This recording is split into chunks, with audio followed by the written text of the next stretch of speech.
Hello and welcome. In previous videos, we took a look at partial derivatives. We've seen lots of applications of the partial derivative, but if you think about it, a partial derivative is really just thinking about the rate of change of a function in a single direction. For instance, if we have a function f of two variables, x and y, then f partial x is looking at essentially the slope of that surface just traveling in the direction of the positive x-axis. Partial derivative fy, that's really just thinking about basically the slope of the function in the direction of the positive y-axis at any given point. But what if we wanted to be a little more creative? What if we wanted to start a point on a function, maybe on a surface, if it's a function of two variables, and go in any direction we want? What is going to be the rate of change of the function in that particular direction? Well, in that case, we're going to need the directional derivative. And to help visualize that, let's start off with a function of two variables that we can visualize with a contour diagram. Let's suppose we have a function f of x comma y, and we're looking at a point P.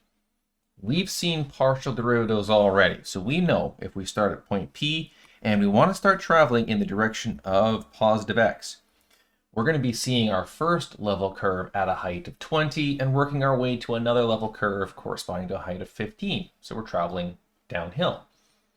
If we want to look at the partial derivative of f with respect to y, then we're traveling in the direction of the positive y-axis. And you can see that it looks like we're going to be going from something close to 20 to 25, and then continuing further up, we get to maybe a z value of 30. So we're traveling uphill. But what if we want to travel in an arbitrary direction? Suppose we start from P and we want to travel in the direction of some arbitrary vector, maybe V. Well, you can see from the contour diagram that in that particular direction, it's not entirely intuitive as to whether or not this function may be increasing or decreasing. In other directions, it may be very obvious whether we're increasing or very obvious if we're decreasing.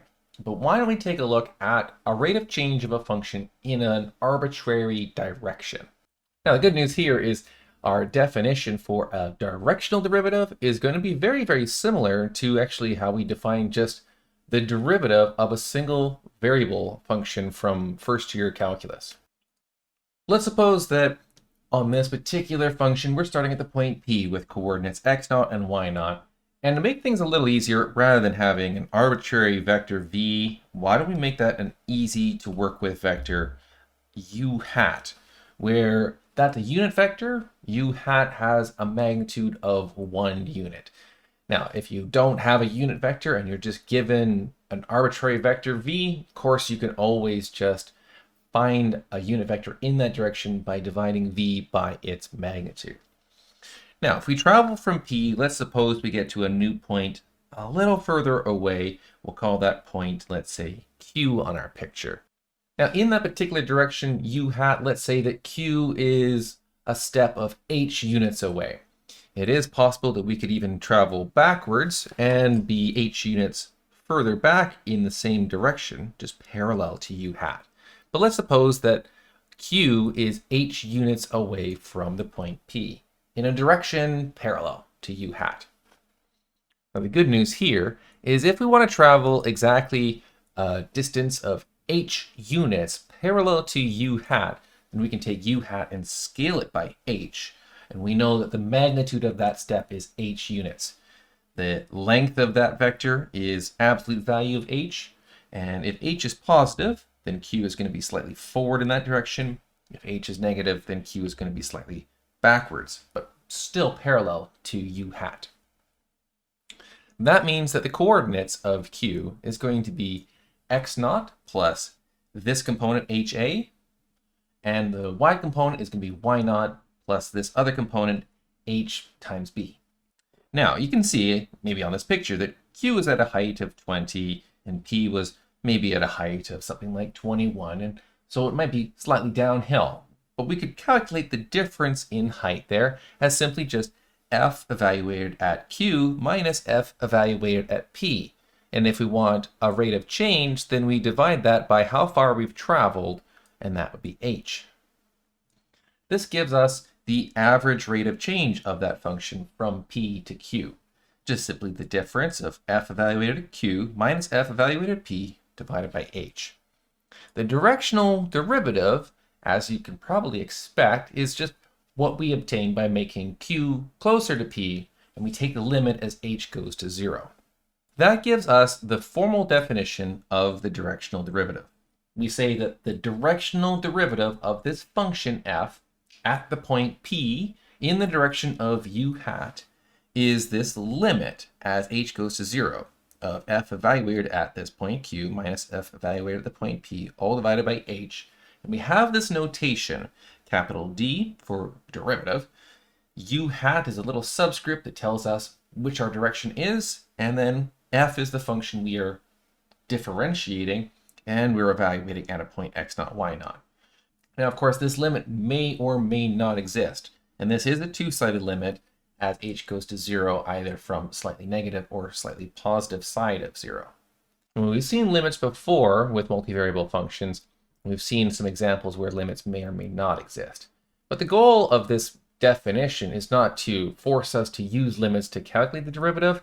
It's just the definition, and we can see how we might be able to use some trickery with first-year calculus and single variable functions, as well as the multivariable chain rule that we've seen in a previous video, to come up with a better computational form of this directional derivative.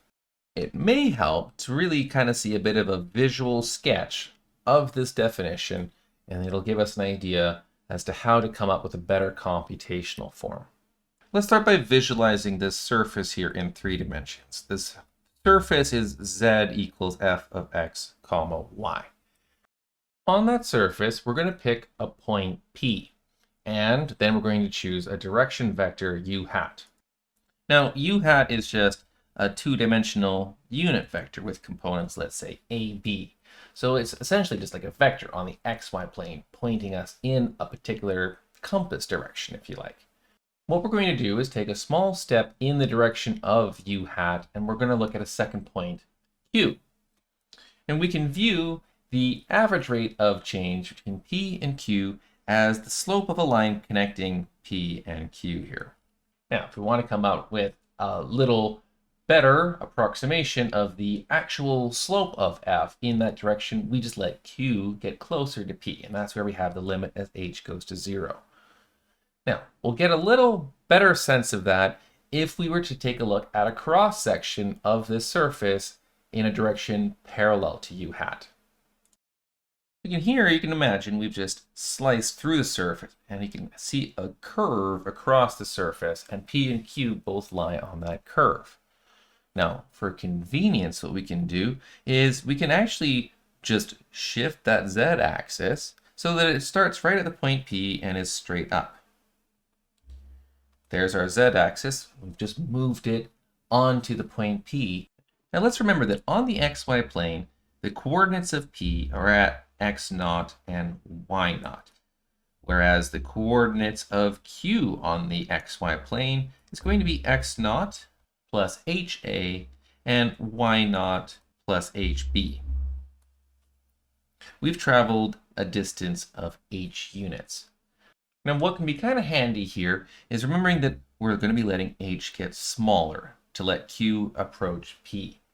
Why don't we just say that h equals 0 is going to get us the point P, and q is at some value of h along this sort of axis here. In fact, we could just label this axis as h.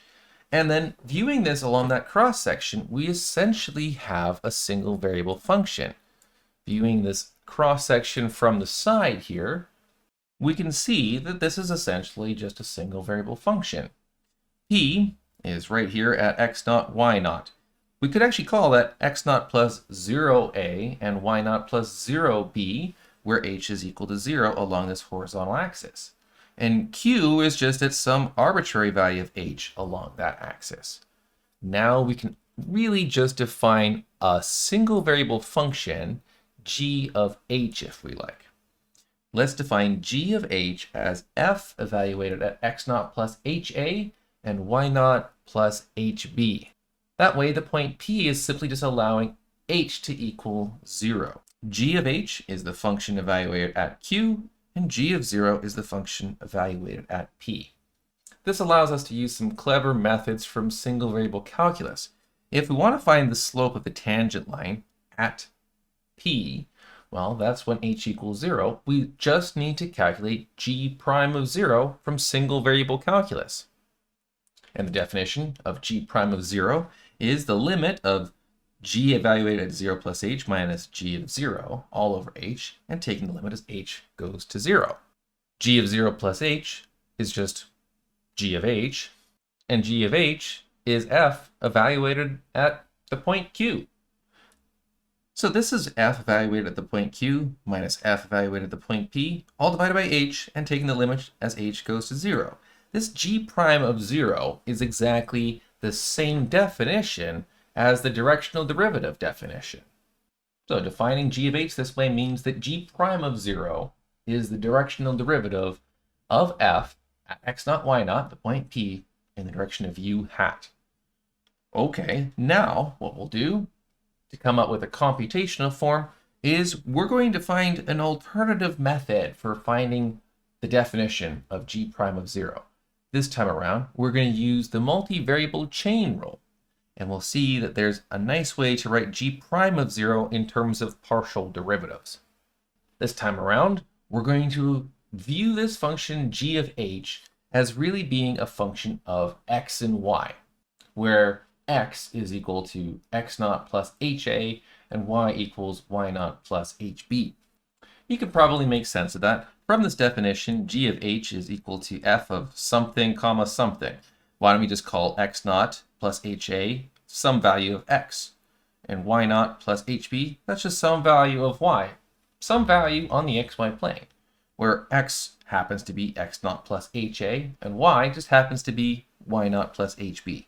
So you can see that g is really a function of x and y, where x and y are defined just as follows there. This allows us to write g of h as being a function f of x of h and y of h. And we can use the multivariable chain rule, assuming, of course, that the partial derivatives of f exist. So long as f is fully differentiable, then g prime of h, by the chain rule, is going to be f partial x evaluated at x of h comma y of h times the derivative of x with respect to h. And then we'll have the partial derivative of f with respect to y evaluated at x of h comma y of h times the derivative of y with respect to h. There's our multivariable chain rule. However, x prime of h, if x is simply x naught plus ha, the x coordinate of point Q, then if we look at the derivative of x with respect to h, x naught and a are constants, so x prime of h is simply just equal to a. And here, y prime of h, if the y coordinate of the point Q is y naught plus hb, where y naught and b are constants, then the derivative of y with respect to h is simply just b. Now, if we want to find a computational form for the directional derivative of f in the direction u hat, that's g prime of 0.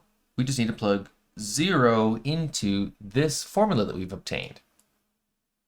G prime of 0, if we replace all the h's with 0, will be f partial x at x of 0, y of 0 times a plus f partial y evaluated at x of 0, y of 0 times b.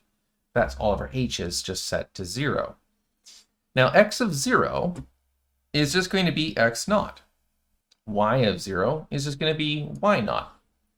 That means that g prime of 0 is equal to f partial x at the point P, x naught, y naught, times a, plus f partial y at the point P, x naught, y naught, times b. We can put all of this together then. We've seen that the directional derivative of f at the point P in the direction of u hat is equivalent to a single variable derivative, g prime of 0. And then we define g in terms of x and y, where x and y were functions of h, and use the multivariable chain rule. And as a result, we found that g prime of 0 is equal to this nice formula that just involves the partial derivatives of f with respect to x and y, evaluated at that point, and simply just multiplied by a and b, which are the components of u hat. Putting that all together, that tells us that the directional derivative of the function f at x naught y naught in the direction u hat can be computed by just finding these two partial derivatives, each of them multiplied by the corresponding component of the unit vector u hat. Here's our nice computational form. Now, it's not really like that particular computational formula there is all that complex looking. It's just the partial derivatives, fx and fy, that you have to calculate, and then you multiply them by a and b and add them together. It doesn't look that bad, but us mathematicians have decided, well, it's actually pretty convenient to come up with a shorthand notation for this, just like we came up with a shorthand notation like f prime for single variable derivatives, which could only have one direction. Here, the directional derivative comes up so often that it is quite useful to come up with a new operator, a new symbol to make this notation even quicker to use. This simplified notation uses a new symbol.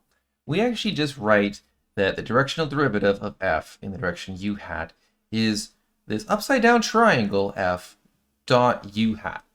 Now, this upside down triangle there, this symbol is called nabla. Nabla f is this vector consisting of the partial derivatives, fx and fy. Nabla f, though, has a special name. It's called the gradient of f. This nabla, the triangle, is an operator. It's the operation that we use to compute fx, fy, but the vector itself is known as the gradient vector, or just the gradient of the function f. And you can see that we can actually simplify this to a dot product.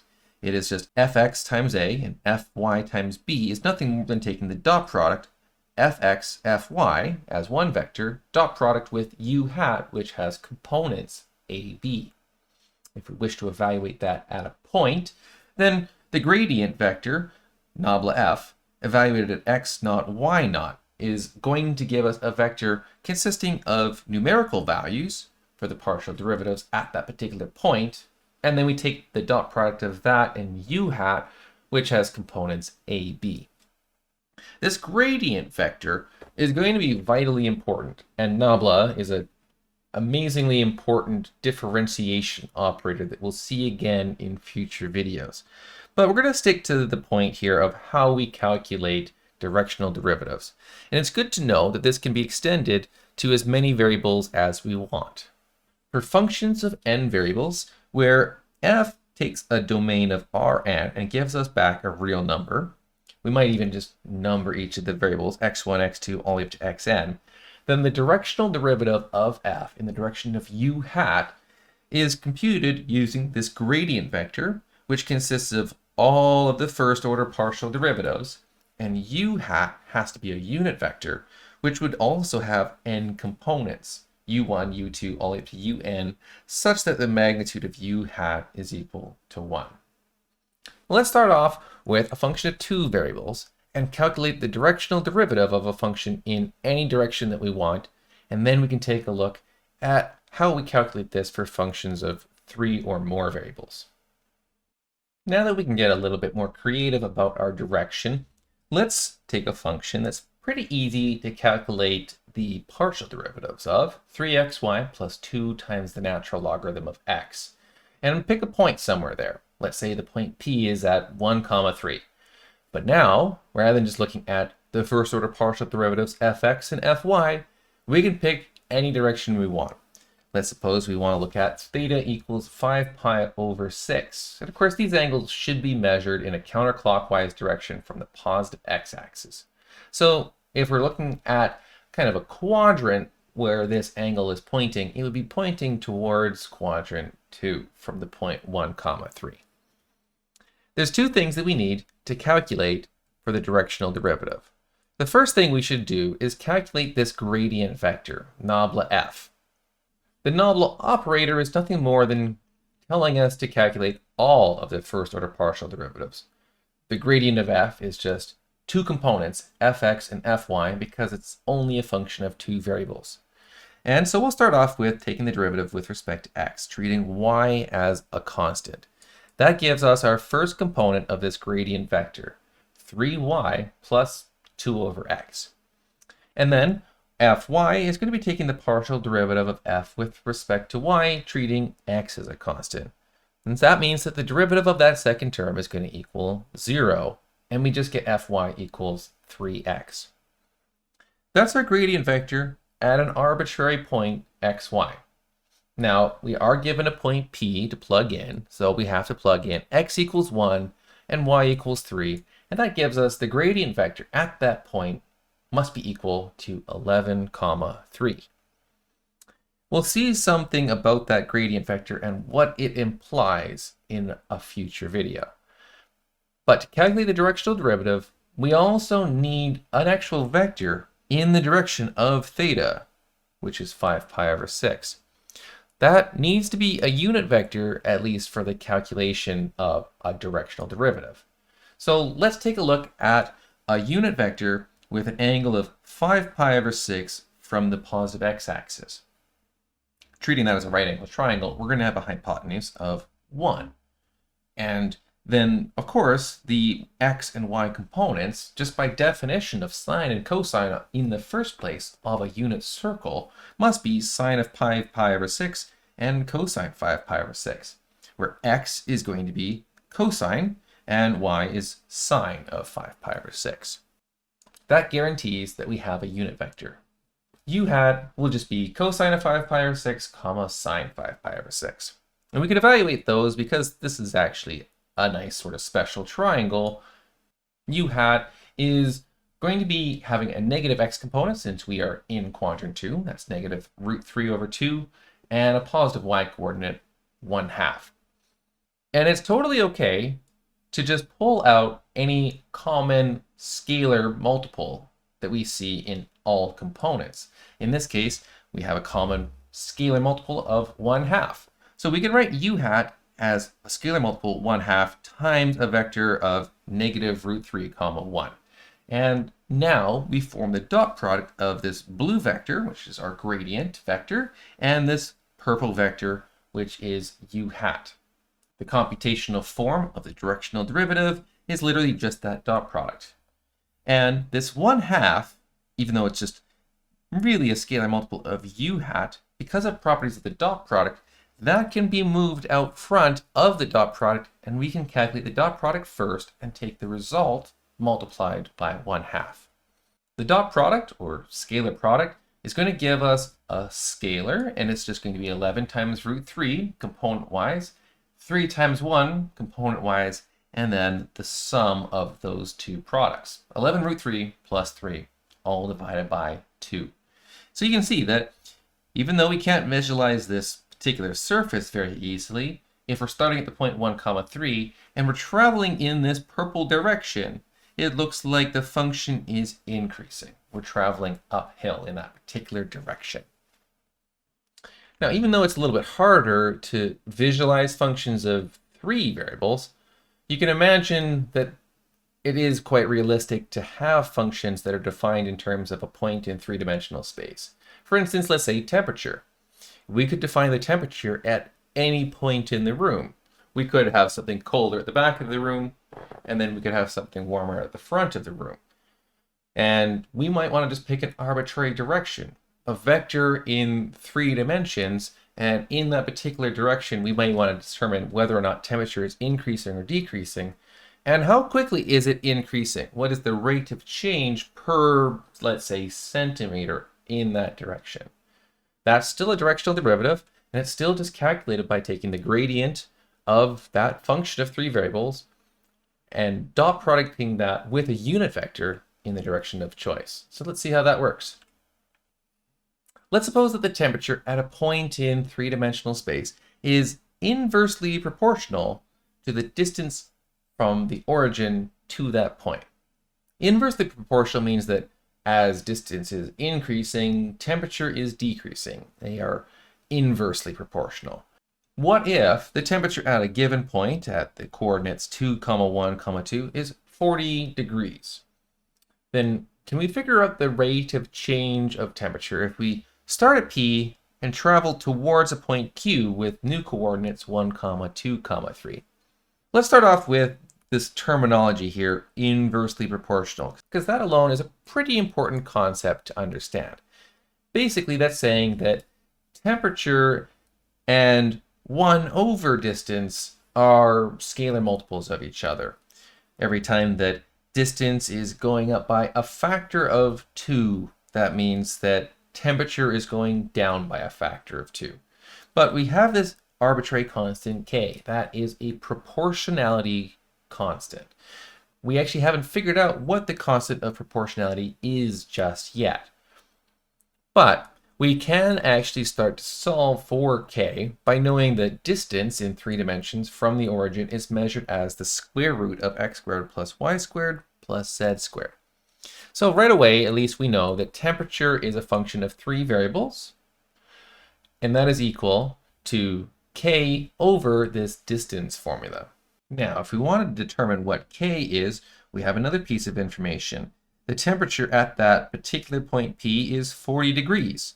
We can plug in that temperature, plug in that point with our x, a y, and a z coordinate so that we can solve for k. Using function notation, the temperature at 2, 1, 2 is equal to 40, and we'll solve that for k. Now luckily here, 2 squared plus 1 squared plus 2 squared is 9, and the square root of 9 is 3. It works out to be quite nice that k over 3 equals 40, giving us a constant of proportionality, k equals 120. This allows us to complete that model for temperature at any given point. Temperature at xyz is 120 over the square root of x squared plus y squared plus z squared. Now, knowing that we're going to have to take a look at a directional derivative here, rate of change in a direction, we're going to have to take the partial derivatives of temperature with respect to x, y, and z. So right off the bat, it might be helpful to rewrite that in a way that we can just use our power rule. Power and chain rule, of course. 120 times x squared plus y squared plus z squared, all to the power of negative 1/2. Now, let's start off with the partial derivatives so that we can get the gradient vector. Gradient of t, which is denoted nabla t, is going to equal t partial x, comma, t partial y, comma, t partial z. To try to tidy things up in a little bit of advance here, each one of those partial derivatives is going to have a constant factor of 120 by the constant multiple rule. So why don't we do ourselves a little bit of a favor, and we'll take that 120 and factor it out of tx, ty, and tz right now. Now, let's start off with our classic chain rule. When we're taking the derivative of stuff to the negative 1/2, then we're going to have negative 1/2 times x squared plus y squared plus z squared to the negative 3/2. Right away, we can take that and move it to the denominator, and we have x squared plus y squared plus z squared to the power of 3/2 in the denominator. But let's not forget that we still need to multiply by the derivative of the inside here, x squared plus y squared plus z squared with respect to x, treating y and z as constants. That's going to get us an extra 2x. But that 2x, to make life simpler, can move up here into the numerator, and then we can see that the 2's cancel, leaving us just with x over x squared plus y squared plus z squared all to the 3/2. Now the other two components are going to look very, very similar here. So I believe we can shortcut that work and fill in the other two partial derivatives right away. Keep in mind that we're just about ready to plug in the point 2, 1, 2. And each of these denominators are going to be exactly the same. So maybe we should just pull that out right away now and see that that's going to be a scalar multiple of some easier to work with vector. While we're at it, we can also pull out the negative sign.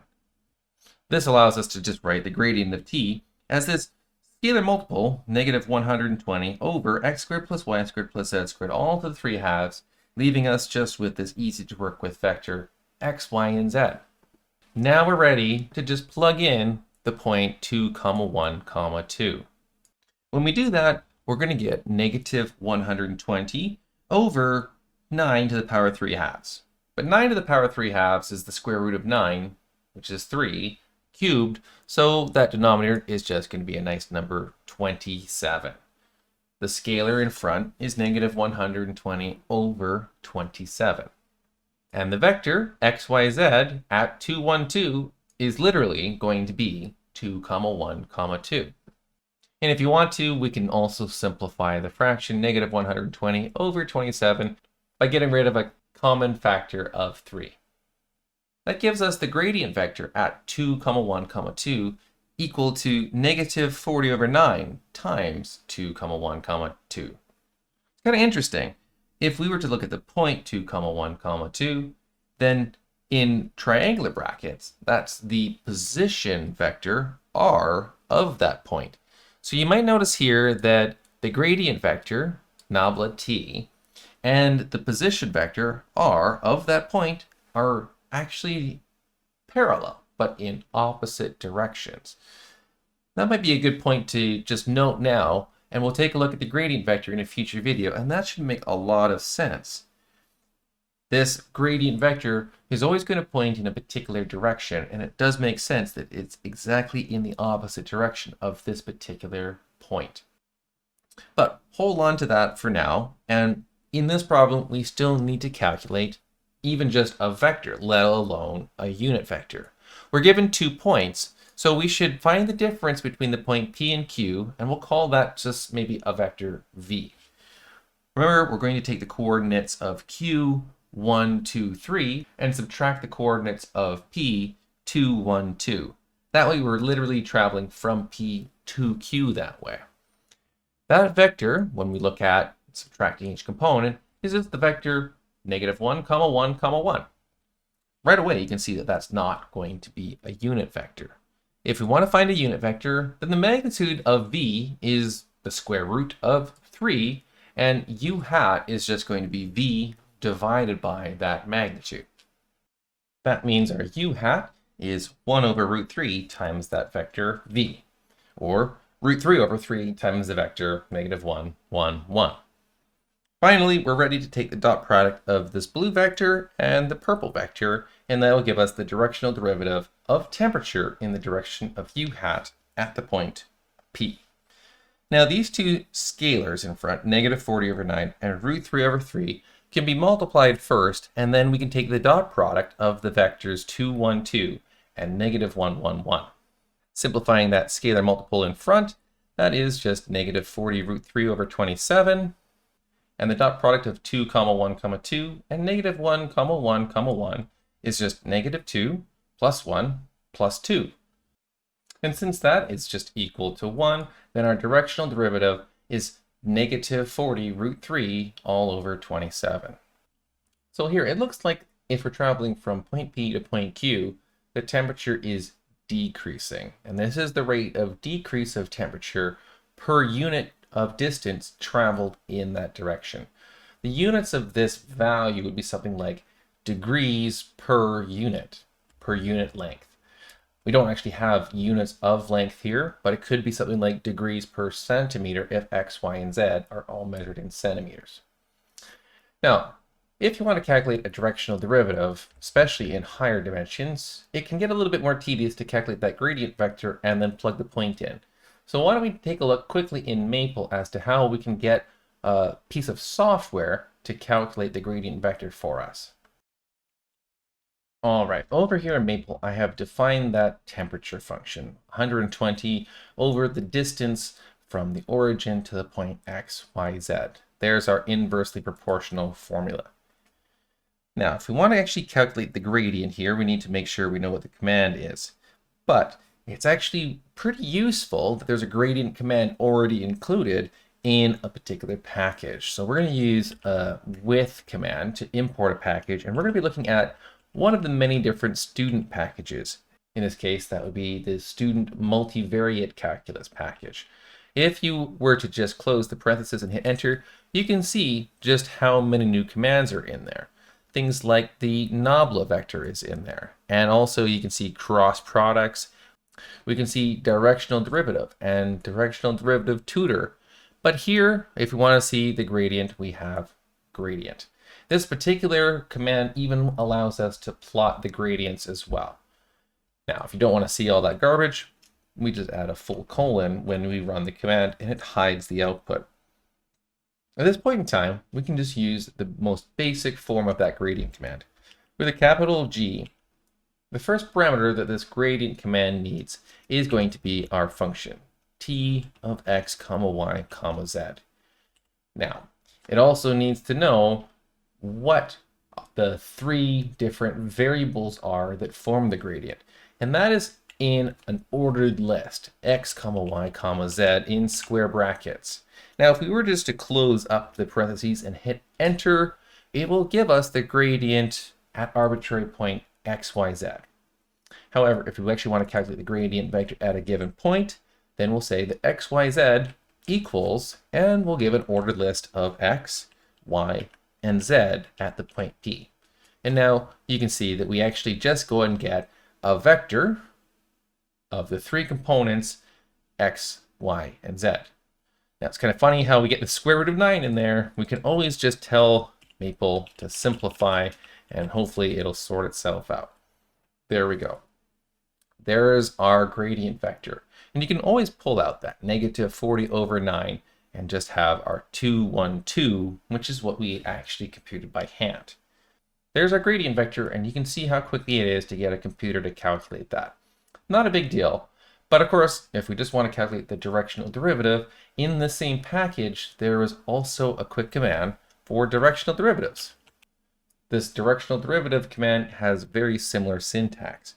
We need our function, and then we need to specify the variables.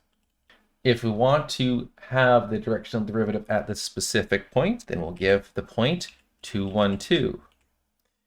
The nice thing about this directional derivative command is that we can just give it any vector we want, and it will do the computation with a vector of arbitrary length.